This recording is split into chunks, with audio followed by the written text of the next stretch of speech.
you really know how to play the memory game of an exam in the most efficient way? Let me teach you how. Hi, I'm Ella, founder of Stylish Study, an online platform that teaches you how to revise. I was once you, constantly being told to revise but never how to actually do it. After getting 4s and 5s in my GCSEs, I set out to find efficient techniques and create a way of studying that worked. Fast forward 2 years and I achieved A-star AA in my A-levels, and I'm here to teach you exactly how to do it too. All whilst breaking the stereotype that for a girl to be invested in her education, she can't have an interest in style. Welcome back to day 4 of the Learn the Exam Game in 5 Days challenge, where we are making exams just that little bit easier. Today we are going to be talking all about consolidation and how you can really improve your memory, maximize what you learn, and how to then regurgitate that onto the paper to get you those marks. The definition of consolidation is the action or process of making something stronger or more solid. So basically, consolidation means getting stuff into your brain so that then you remember it, going over things so that then it just stays in your long-term memory, so that when you're in that exam you can pull that information right out of your head. Consolidation is absolutely crucial for an exam to ace it in the most effective way. You don't want to be sat there umming and ahhing, and unfortunately exams are a memory game as much as it is horrible how they are created. We just need to learn to play that game to get those marks. So being able to remember stuff in an efficient way for you is really, really important. So here are 2 of my favorite ways to consolidate. The first one is cue cards. If you are not sure on what cue cards are, they're kind of like flashcards. However, you write your information, like a key quote or like a definition or a word, just like a really short sentence or a word on the front, and then on the back you have like an analysis of it or just more in-depth information. And the way that you play this is kind of like a game, really easy to test with your friends. That is another great way to consolidate, is constantly testing yourself. Active revision will really help you consolidate. But with the cue cards, read the first bit and then try and remember what is on the back. Basically, you're just repeating, testing your memory, getting it into your head.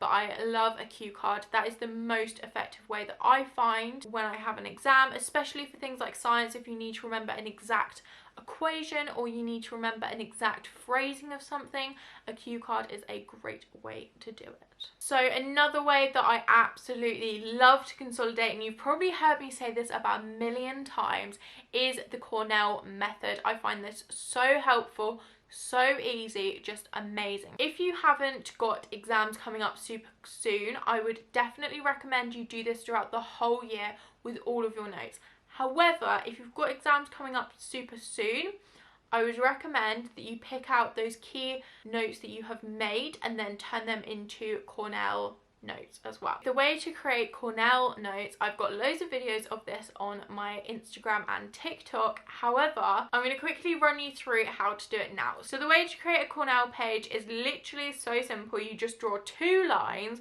So you have your page, you draw a margin, and then you draw a line across the bottom, a few lines up, so that you have like a summary box at the bottom. You write your main notes as you go along in the main space, and then your keywords / definitions / questions, anything absolutely key, you write in the margin.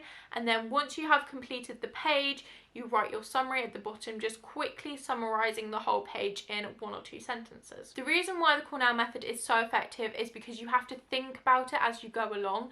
So you have to think about what keywords you're writing, what you need to put in the margin, and then at the end you have to read through it all again and write that summary. Another way that I like to consolidate even further is by then putting my notes into a Cornell Canva template. This just helps me consolidate another layer because I am typing them out again.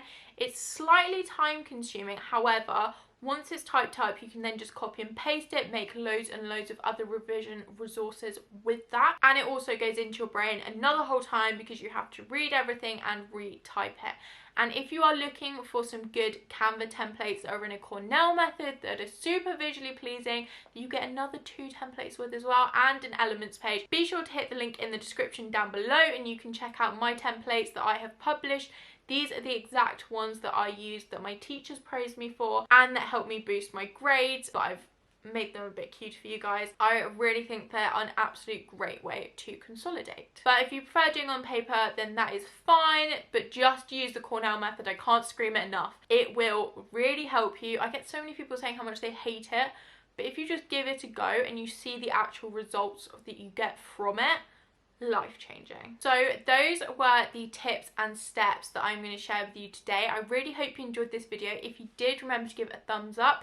If you haven't already, please make sure that you are subscribed and hit that bell notification so you get notified when the next video gets posted this week. If you have signed up to the challenge, be sure to check your emails. There will be the worksheet for today, and also I will be going live in the Facebook group ASAP and answering all your questions. If you didn't manage to sign up for the challenge, be sure to hit that link in the description. That will then take you to the page all about the membership, which is coming in just a couple of days. I'm so excited. So if you didn't get into the challenge and you want to get exclusive videos, exclusive worksheets, a whole range of resources, and be in the exclusive members only Facebook group where I will be going live, sharing extra tips and answering any questions that you have, be sure to hit that link in the description. There will be videos, resources, everything like that once a week, and you honestly do not want to miss it. It's going to be so in depth. If you are loving this challenge so far and you want it every single week, be sure to hit that link in the description. You will not regret it, I promise. The enrollment will be open for a couple of days at the end of this week. Stay tuned to Instagram and Facebook for more updates, but basically the doors will only be open for a couple of days and then they will be shutting. So make sure that when those doors open, you grab your spot because you do not want to miss that. Be sure to leave a comment down below of which method of these two that you are going to try. I really hope it's the Cornell one. That is my personal fave, and I will see you guys for the next challenge video tomorrow. Goodbye.